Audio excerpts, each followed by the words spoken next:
And as you can see, it is finished, at least for this year. We're going to need to get another coat of paint on it, both the body and the trim. I had a little extra mulch, so I just put that around the front to make it look sort of nice. We'll finish up the rest of that in the spring. Let's just do a little walk around here, show you what it looks like now, and then the next 2 days worth of videos are going to show you all the things I had to do to make this shed look a little bit better.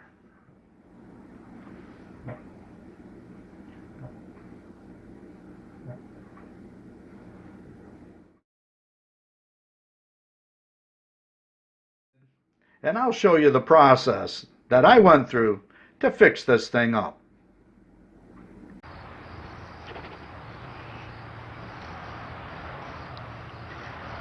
I've got things pretty well cleaned up back here now.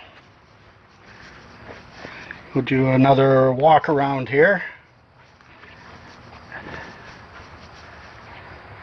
Everything's cleaned up and raked up.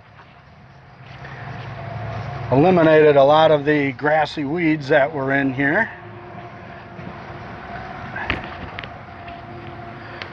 I moved the wood pile out here, so I really don't think I'm going to have to burn all that wood.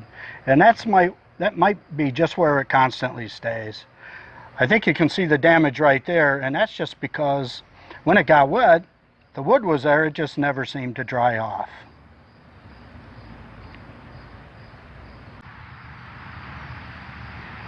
Feels pretty good to get all that done.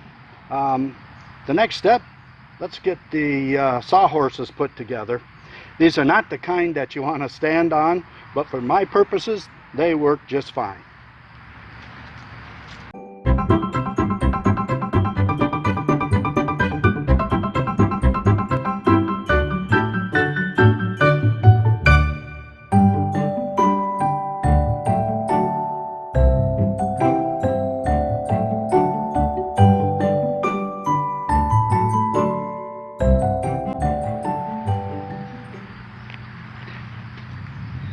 And now I have a really nice painting and cutting platform.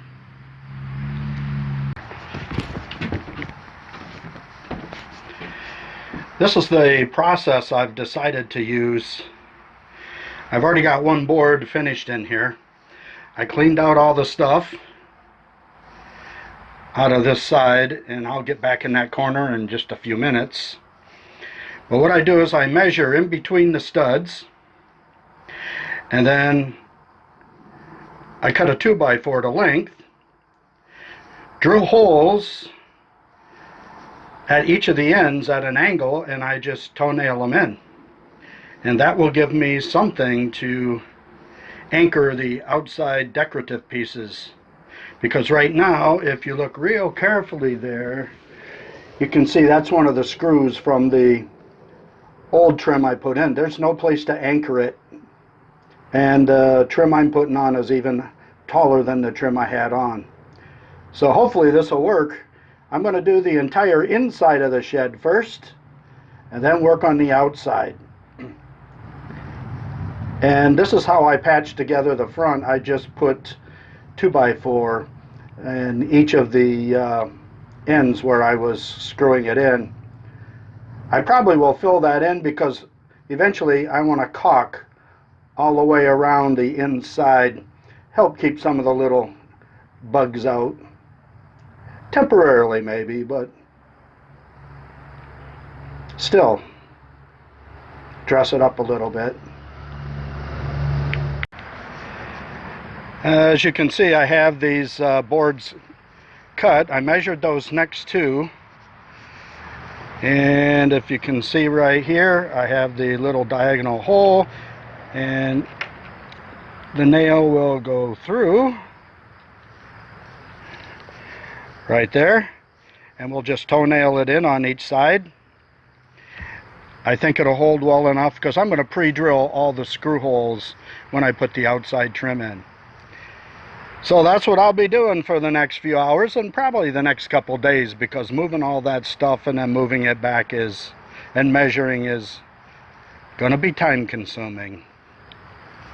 What else does an old retired guy have to do?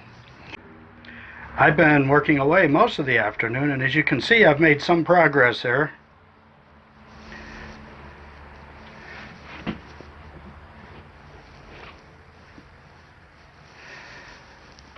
But that's going to have to wait for another day because we have a bunch of stuff I have to move here. Let me show you the yard so you can see what I've moved out of here.